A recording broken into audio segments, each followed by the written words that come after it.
안녕하세요. 북맘의 상상서재입니다. 좋아요, 구독, 알림은 저희가 성장하는데 큰 힘이 됩니다. 밥 프록터의 보물 같은 인생 강의 지금부터 시작하겠습니다. 자신감은 지식에서 나오죠. 사람들은 자신감이 없다고 말할 때에는 완벽한 진실은 아닙니다. 아마도 사람들은 옷을 차려입고 신발끈을 매고 차를 모는 것은 자신 있어 합니다. 더 많은 일을 할 수 있다고 확신하기도 하죠. 어떻게 하는지 더 많이 할수록 더 큰 자신감이 생깁니다. 나는 고부가 어떻게 그렇게 강연을 잘하는지 배워야겠다고 결심했어요. 그를 소개받은 뒤 수천 달러를 지불하고 몇 차례 그와 함께 시간을 보냈죠. 지금의 나는 전혀 고부처럼 말하지 않습니다. 그도 자기가 내게 말하는 법을 가르쳤다고 생각하지 않을 것입니다. 당시 나는 말에 어느 정도 재주가 있었기에 그에게 말하는 법을 배울 필요가 없었죠. 그와 오랜 시간 이야기를 나눴을 때 그가 내게 가르쳐 준 것은 오직 사람들 앞에서 차분하고 자신만만해지는 법이었습니다. 사람들이 당신을 어떻게 생각할지 더 이상 걱정하지 마세요. 이렇게 되면 이와 관련된 문제가 하나 떠오르죠. 바로 다른 사람들이 어떻게 생각할까라는 이름의 정신적 횡포입니다. 얼 나이팅게일은 이 부분에서 나를 도와주었죠. 그는 이렇게 말했어요. 다른 사람들이 얼마나 아무 생각 없는지 안다면 그들이 어떻게 생각하는지 더 이상 정하지 않을 거예요. 평범한 사람에게 무슨 생각을 하는지 말해보라고 하면 아마 그는 할 말이 없어 난처해할 것이기 때문이죠. 켄터키 주의 위대한 교육자 켄 맥파랜드 박사는 이렇게 말했어요. 사람들의 2%는 생각을 합니다. 3%는 생각을 한다고 생각하죠. 나머지 95%는 실제로 생각을 하느니 차라리 죽고 싶어 하죠. 우리가 우리 자신은 어떻게 생각하는지는 중요합니다. 그러나 다른 사람들이 우리를 어떻게 생각하는지는 중요하지 않죠. 나 역시 예전에는 다른 사람들이 나를 어떻게 생각하는지 굉장히 걱정했어요. 하지만 지금은 그렇지 않습니다. 다른 사람이 나를 어떻게 생각하는지는 내 인생에 아무런 영향도 미치지 않음을 깨달았기 때문이죠.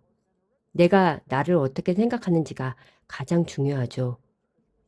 좋은 사람이 되려고 노력하고 뭔가를 성취해낸다면 사람들은 나를 좋아할 수도 있습니다. 하지만 사람들이 어떻게 생각하는지 걱정하며 살아간다면 많은 것을 이루지 못할 것입니다. 빌 고브는 사람들 앞에서 느긋해지는 법을 가르쳐 주었어요. 기억하세요. 당신은 오직 한 사람에게만 말하는 거예요. 사람들이 꽉 들어찬 강연장일 수도 있겠지만 당신에겐 오직 한 사람만 있는 거예요. 그 사실을 머릿속에 집어넣고 당신에게 귀를 기울이는 사람과 가치 있는 뭔가를 공유하는 일에 진심으로 관심을 가져야 해요. 내가 나 자신을 어떻게 생각하는지에 집중하면 모든 일이 술술 풀리게 되죠. 그게 바로 내가 했던 것이고 일이 풀린 방식입니다. 이거를 쓰는 지금 나는 86세입니다. 예언컨대 앞으로 10년은 더 성장할 수 있습니다. 나는 앞으로도 모든 것이 평탄하게 흘러갈 거라는 사실을 알고 있습니다. 나는 내가 좋습니다. 나는 내가 하는 일과 그 일을 하는 방식을 좋아해요. 보통 다른 사람들이 자기를 어떻게 생각하는지에 대한 걱정은 대부분 인생의 초반기에 시작됩니다. 어린아이였을 때 우리는 부모님이 이러면 이웃들이 어떻게 생각하겠니? 라고 말하는 것을 종종 듣곤 하죠. 물론 이웃들은 이런저런 생각을 하겠지만 그들이 생각하는 것은 결코 아무런 영향을 미치지 않는데 말이죠. 대부분 사람들이 남들이 자신을 어떻게 생각할지 걱정해요. 그래서는 안 됩니다. 내가 나를 어떻게 생각하는지에 신경 써야 하죠. 지금 나는 어떻게 살아가고 있는지 잠시 살펴보세요. 나는 내가 갈 길을 스스로 선택했나요? 내가 원하는 삶의 이미지에 따라 움직이고 만들어가고 있나요? 아니면 그저 온 힘을 다해 하루하루 살아남으려 애쓰고 있나요? 지금 내가 어디에서 있는지 알아야 합니다. 또 어디로 가고 있는지도 알아야 하죠. 얼 나이팅게일이 말한 이제껏 들어본 것 중 최고의 정의가 있죠. 성공은 가치 있는 이상을 계속해서 현실로 만들어 나가는 것이다. 스스로 욕망하는 가치를 향해 나아가면서 조금씩 깨우쳐 가야 합니다. 우리는 돈을 벌기 위해 일한다고 믿죠. 그건 돈을 벌기 위한 최악의 방법이란 걸 아나요? 돈이 아니라 만족감 때문에 일해야 하고 사람들에게 도움이 돼야만 하죠. 사람들은 자면서도 돈을 벌 수 있어요. 깨어 있을 때 사용하는 돈보다 잠잘 때 더 많은 돈을 버는 방법을 저는 가르치죠. 허황되다고요? 그게 허황되다고 생각하도록 만든 건 당신의 패러다임입니다. 당신보다 똑똑하지 않은 사람도 그렇게 벌어요. 사람은 어릴 때 유전과 환경에 의해 프로그래밍 되는 걸 아시나요? 패러다임은 습관의 집합인 거죠. 무의식의 습관은 무의식에 끊임없이 심어진 관념이죠. 패러다임은 그야말로 행동을 통제합니다. 의식적으로 무언가를 생각하더라도 무의식에서 다른 관념이 당신을 통제할 것입니다. 우리들은 자기계발 책을 읽고 들으며 할 수 있어. 맞는 말이야. 이치에 맞군 말하지만 읽는 대로 행동을 못해요. 왜죠? 연소득을 월소득으로 지금 당장 바꿀 거라고 상상해 보세요. 당신은 좋다고 말하겠죠. 하지만 이렇게 할까요? 아마 아닐 겁니다. 당신의 패러다임이 막을 겁니다. 당신의 패러다임이 결과를 통제하죠. 패러다임이 어떻게 형성되는지 살펴보죠. 패러다임은 반복을 통해 형성됩니다. 관념이 무의식에 심어진 거예요. 당신의 패러다임이 논리를 좌우해요. 당신의 패러다임이 시간 사용을 통제해요. 당신의 패러다임이 상황 인식을 통제해요. 당신의 패러다임이 효율성을 통제합니다. 패러다임이 당신의 소득을 통제합니다. 인생을 바꾸려면 반드시 당신의 패러다임을 바꿔야 합니다. 패러다임이 바뀌면 인생이 바뀌죠. 멋진 개념이죠. 경이로운 개념입니다. 당신이 얻은 결과의 원인을 이제 알았을 것입니다. 당신의 지능과는 상관없죠. 우리는 지능으로 방법을 알아냅니다. 그렇다고 그걸 해내는 건 아니에요. 사람들은 믿는다고 말하지만 그들 행동은 믿음을 반영 못해요. 왜 그럴까요? 의식 차원에서 믿기 때문이죠. 패러다임인 무의식에서는 다른 것을 믿습니다. 프레식스라는 단어가 있습니다. 프레식스는 믿음과 행동의 결합을 말해요. 의식에서 믿은 것을 집요하게 생각해서 낡은 믿음 대신 새로운 신념을 심어야 하죠. 과거에 저는 삶이 더 좋아질 수 없을 거라 믿었습니다. 소방서에서 일해서 운이 좋다고 생각했어요. 전 세계에서 운영되는 회사를 만들겠다고는 상상을 못했죠. 하지만 패러다임을 바꾸니 모든 게 바뀌더군요. 그것이 우리가 하는 일입니다. 그것이 전부입니다. 인생을 바꾸고 싶다면 당신의 패러다임을 바꿔야 합니다. 무의식의 프로그램을 어떻게 바꿀지 이해하지 못한다면 원하는 만큼 공부해야 해요. 패러다임은 무의식의 프로그램이에요. 패러다임은 무의식에 새겨진 관념의 집합체인데 그것이 당신 행동을 실제로 통제합니다. 이것을 이해한다면 멋진 개념입니다. 이해하지 못하면 끔찍한 개념이죠. 실제로 당신 삶을 조정하니까요. 사람들의 90% 이상이 왜 매년 같은 결과만 계속 얻는 걸까요? 대부분 성과를 개선하더라도 생활 방식까지 큰 변화를 일으키기는 부족하죠. 하지만 사람들은 몰라요. 학교에서도 안 가르쳐 주죠. 패러다임이 어떻게 형성되죠? 정보의 반복을 통해서이죠. 패러다임은 어떻게 바뀌죠? 정보의 반복을 통해서입니다. 당신이 돈 때문에 어려움을 겪는다고 해봅시다. 들어오는 돈보다 나가는 돈이 더 많아요. 당신은 돈에 대한 개념을 바꿔야 합니다. 어떻게요? 생각의 반복을 통해서죠.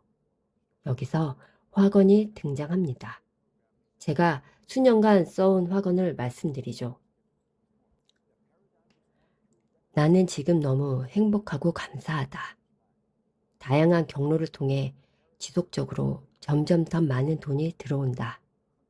점점 더 많은 돈이 들어온다. 한두 번 말해서는 안 됩니다. 하루에 1000번씩 90일 동안은 반복해야 합니다. 그러면 돈에 대한 관념이 송두리째 바뀌기 시작할 겁니다. 부자들은 다양한 경로로 소득이 들어오죠. 제 이야기를 해드리죠. 저는 운전할 때 배터리로 작동되는 레코드 플레이어를 들고 다녔습니다. 녹음된 내용들이 아주 길었죠. 전 그것을 매일 반복해서 들었어요. 아마 몇 년간을요. 이건 완전히 비논리적입니다. 내가 미쳤다고 모두가 생각하게 했던 행동이었죠. 생각하라, 그러면 부자가 되리라 라는 책을 매일 읽었습니다. 사실 그 책을 여전히 읽고 있습니다. 얼 라이팅게일의 정보와 책 읽기의 반복이 패러다임을 바꾼 것입니다. 제 행동의 의미는 알 수 없었지만 어쨌든 실천했죠. 뉴욕의 어느 호텔에 있을 때 어떤 남자가 저를 찾아왔어요. 3일간의 프로그램을 마치고 그가 제게 고맙다고 하더군요. 난생 처음으로 자신이 어떻게 성취했는지 알게 됐다고 말했어요. 뭘 성취했냐고 물었죠.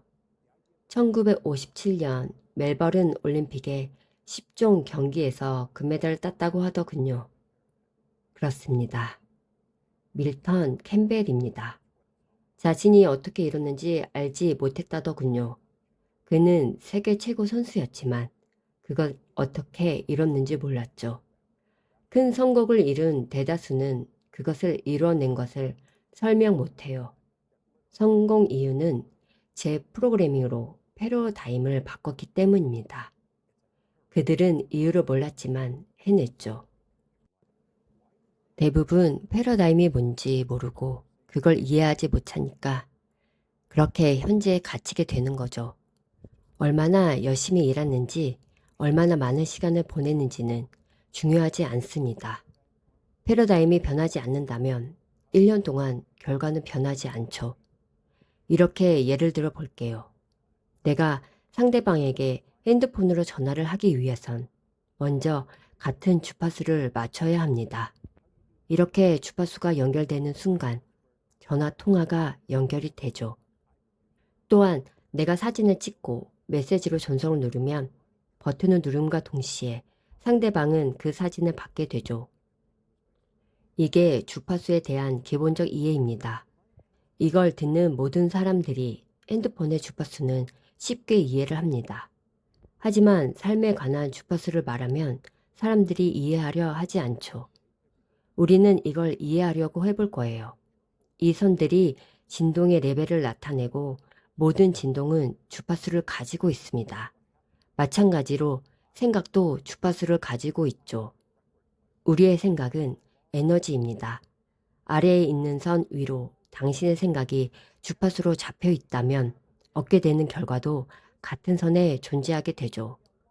당신의 생각들 중 겉으로 드러나는 것들이 당신이 인생에 얻는 결과죠.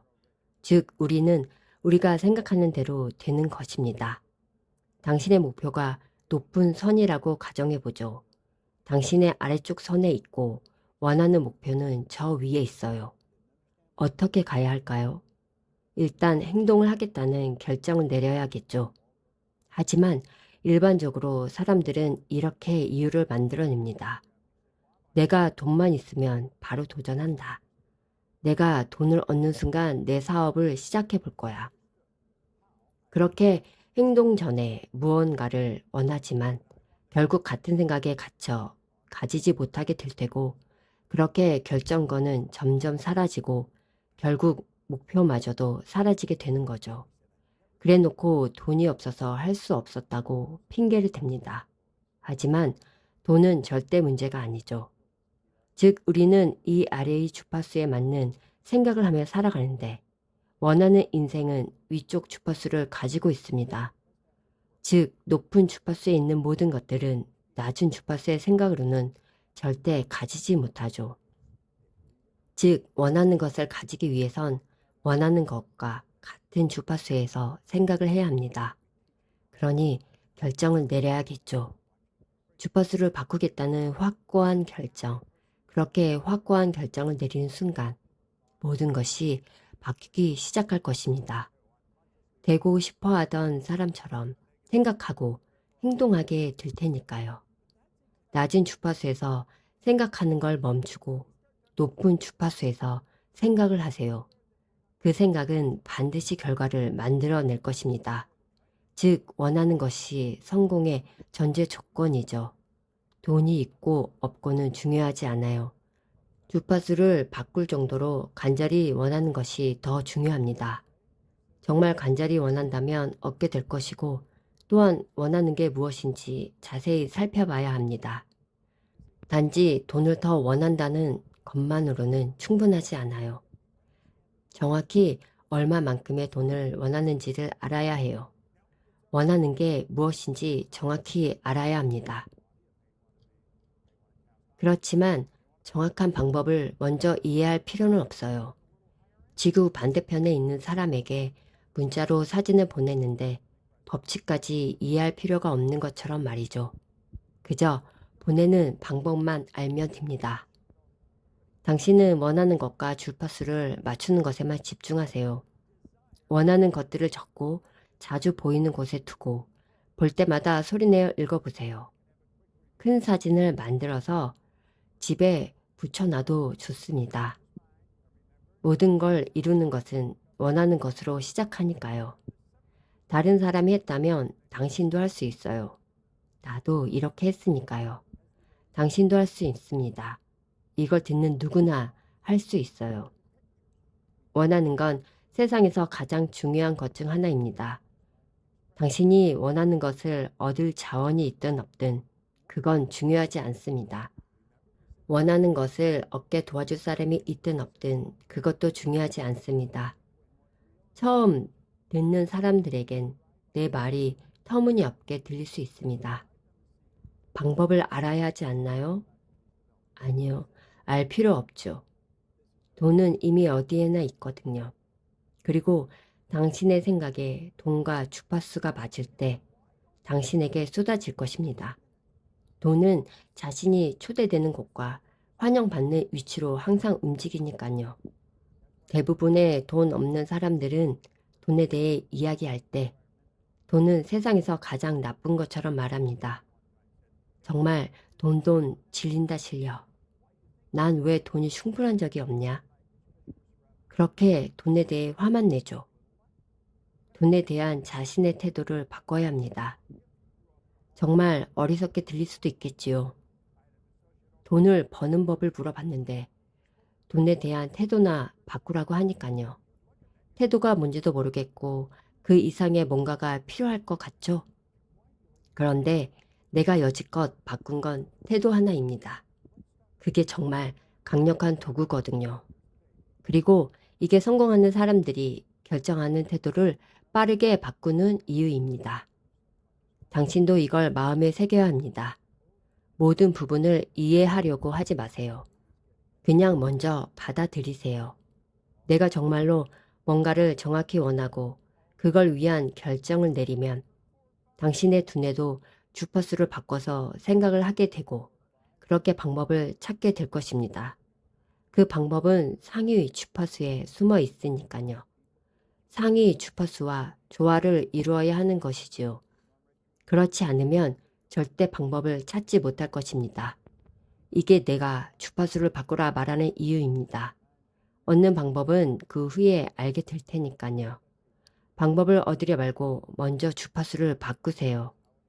당신을 포함한 모든 인간은 이걸 해왔었습니다. 당신이 어떻게 했는지 이해를 못했을 뿐이죠. 나조차도 처음에 몰랐어요. 아무것도 모른 채 책에서 하라는 대로 하니까 된 것입니다. 학교는 항상 지성과 학위에만 집중하게 하죠. 하지만 미래는 패러다임을 바꿔야지만 바뀌어요. 이게 내가 줄곧 말해 오는 것입니다. 우리 인생은 생각의 주파수의 결과입니다. 그렇게 현재에 절대 만족하지 마세요. 대부분의 사람들은 자신의 인생이란 영화의 조연으로 살아가고 있죠. 슬프게도 이게 진실입니다. 자신을 주인공으로 보지 않아요. 자신의 영화인데도 말이죠. 이건 당신의 인생입니다. 지금 당신이 주인공이 되어야 한다고요. 당신이 당신의 인생의 감독이고 동시에 프로듀서이기도 하죠. 당신이 가장 중요한 존재입니다. 당신의 모든 결정은 당신이 해야 하죠. 그런데도 당신 자신을 조연으로 만들 것인가요? 그게 아니라면 자신에게 물어보세요. 당신이 정말로 원하는 것이 무엇인지 말이죠. 자, 이제 어떤 결정을 할 것인가요? 나라는 영화의 모든 건 당신의 손에 달려 있어요. 당신이 원하는 것을 얻는 첫 번째 발걸음은 생각의 주파수를 원하는 목표와 일치시키는 것으로부터 시작됩니다. 사람들은 방법을 먼저 찾으려고만 노력하지만 대부분 끝내 방법을 찾지 못하고 포기하죠. 하지만 원하는 것은 이미 얻었다고 생각하고 같은 주파수에서 생각을 하면 보이지 않던 새로운 길이 보이기 시작할 것입니다. 그리고 생각을 바꾸는 결정은 바로 당신으로부터 시작됩니다. 나에게는 딱 1분이 있어요. 60초만 있을 뿐이죠. 나의 미래가 얼마나 남았는지는 알 수 없지만 나에게는 지금뿐이라는 것을 알 수 있어요. 나는 내가 성공적인 사람이라는 것을 알고 있습니다. 그래서 나는 사소한 1분도 낭비하지 않아요. 나는 누구보다 1분을 앞서갑니다. 과거를 되돌리기에는 나는 너무 멀리 왔죠. 나는 아쉬운 과거를 절대 바꿀 수 없습니다. 내가 바꿀 수 있는 것은 지금뿐이죠. 나는 바꿀 수 없는 과거를 붙들고 시간 낭비하지 않습니다. 오늘이 나의 최고 전성기입니다. 나는 그것을 꼭 이루고 말 것입니다. 그래서 나는 아직 이루어지지 않았어도 이미 이루어졌다고 말함으로써 매일 그것에 가까워지고 있어요. 나는 나를 사랑하고 나를 믿어요. 내가 믿는 것은 사실이 될 것이기 때문이죠. 내가 떠올릴 수 있는 모든 경이로운 일들은 나에게도 일어날 수 있어요. 나는 남들이 합격, 성공, 미모, 그 무엇이든 나는 그것을 질투하지 않아요. 그것은 내 미래의 미리 보기거든요. 비슷한 것은 비슷한 것을 끌어당기죠. 나도 성공한 사람이기 때문에 주변에서 많은 사람들이 성공하는 것입니다. 나는 남의 성공을 진심으로 축하해 줄 수 있는 큰 그릇을 가지고 있습니다. 나를 깨트릴 수 있는 것은 아무것도 없어요. 나는 될 때까지 할 것입니다. 나를 부술 수 있는 것도 없어요. 나는 끝까지 밀고 나갈 것입니다. 나는 회피하지 않죠. 난 남들의 소음에 흔들리지 않아요. 그들보다 내가 더 많이 알고 있고 내가 더 잘하고 있으니까요. 나는 요란한 빈수레와 가까이 하지 않습니다. 나는 더 이상 그들의 무시함에 상처받지 않습니다. 나는 나의 실패가 너무 자랑스럽습니다. 실패란 현실에 안주하지 않는 나만의 누릴 수 있는 특혜이죠. 에디슨은 3000번의 시도 끝에 백열 전구를 발명했어요. 에디슨은 이것을 3000번의 실패가 아니라 3000단계의 과정이라고 표현했습니다. 난 느린 것이 아니에요. 남들보다 더 높은 계단을 오르고 있을 뿐입니다. 나의 눈물은 행복에 비례하죠. 그래서 난 오늘은 울었어도 내일 행복이 기대됩니다. 최악이라는 것은 절대 없어요. 나의 간절한 소원이 이루어지지 않아도 그 무엇이든 그 반대편에는 무조건 좋은 점이 있습니다. 언젠가 일어날 일이 예상보다 빨리 일어났을 뿐이에요. 그리고 그것은 나에게 꼭 있어야 할 일이었던 것이죠. 최악인 줄 알았던 이 상황을 나중에 다행으로 생각할 날이 분명히 올 것입니다. 나의 상상력만 있다면 다른 것이 필요 없어요. 실제로도 그것을 가질 수 있습니다. 나와 당신은 태어날 때부터 부자입니다. 나는 잠재적인 부자이죠. 나의 인생은 신나는 여정 같습니다. 나는 내일이 빨리 왔으면 좋겠어요. 난 매일 현명함을 선택하고 일상에서 동기부여와 영감을 받을 수 있습니다. 삶이 내가 원하는 방향으로 못 가게 한다면 나는 반대 방향으로 갈 용기가 있어요. 나는 현실에 감사하고 만족하되 여기 안주하지는 않죠. 나는 온실을 박차고 나옴으로써 지금보다 더 큰 영광을 누릴 것입니다. 진정으로 영원한 것은 없어요. 내가 이를 악물고 버틴 이 상황은 언젠가 나아질 것이고 나는 이것을 보상받을 수 있죠. 나는 새로운 것들을 수용할 수 있어요. 나는 낡은 습관들을 버릴 수 있습니다. 나의 삶은 부 자체입니다. 나에게는 불을 실어날 수 있는 잠재력이 충분히 있어요. 돈은 말할 수 없지만 나의 목소리를 들을 수 있죠. 내가 부르면 돈이 올 것입니다. 내가 진심으로 바란다면 무엇이든 가질 수 있어요. 나는 더 이상 실패에 굴복하지 않을 것입니다. 나는 두려워하지 않아요. 두려움의 반대말은 믿음입니다. 두려움은 의심과 걱정을 만들어내는 것이죠. 나는 내가 잘 될 거라고 믿으며 걱정하지 않고 꾸준히 함으로써 두려움을 극복할 수 있습니다. 내가 꾸준히 할 수 있다면 성공한 나를 보게 될 것입니다. 손의 움직임, 기억력 사이에는 강력한 연관성이 있어요. 내가 바라는 것들을 적어서 그것들을 매일 읽으면 반드시 현실로 나타날 것입니다. 나는 나의 마음이 시키는 것을 하죠. 나는 오늘이 마지막인 것처럼 간절하게 나의 마음을 따를 것입니다. 방법이 하나만 있는 것은 아니에요. 나는 다른 방법으로도 얼마든지 더 잘할 수 있어요. 나는 실패의 대가를 모두 치렀기에 앞으로 성공할 일들만 남았습니다. 나는 언제나 행복하죠. 나의 마음을 아프게 할 수 있는 것은 나뿐이에요. 내가 느끼는 모든 감정은 나의 책임이죠. 나는 의식적으로 그리고 의도적으로 나에게 좋은 생각들만 들려줍니다. 살면서 꼭 이루고자 하는 당신의 꿈은 무엇인가요? 당장 하세요. 지금 시작하고 절대 멈추지 마세요. 당신의 내면에는 위대함이 존재합니다.